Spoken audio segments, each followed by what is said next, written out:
గులకరాయి, విజయవాడలో గులకరాయి.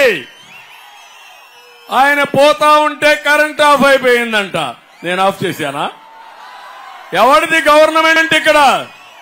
ఎవరిది గవర్నమెంట్? నీ గవర్నమెంట్ అవునా కాదా? ఎవడో అందులో నుంచి గులకరాయి వేసాడంట నాటకం. ఆ గులకరాయి హత్యా ప్రయత్నం అంట. నేను ఆయన్ని చంపేయడానికి గులకరాయితో దాడి చేశానంట.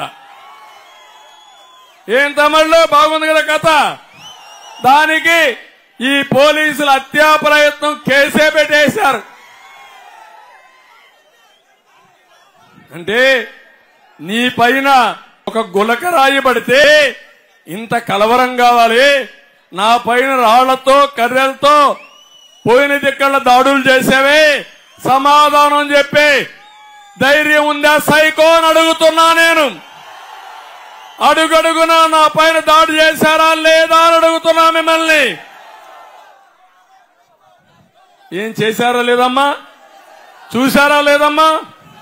ఒకసారా నేను ఎక్కడికి పోతే అక్కడికి వచ్చేవాళ్లు, రాళ్లతో కొట్టేవాళ్లు, చెప్పులేసేవాళ్లు, కర్రలతో వచ్చేవాళ్లు. ఆ డీజీపీ చెప్పేవాడు, ప్రజాస్వామ్యంలో ప్రజలకు స్వేచ్ఛ ఉంది, నిరసన తెలియజేస్తారని.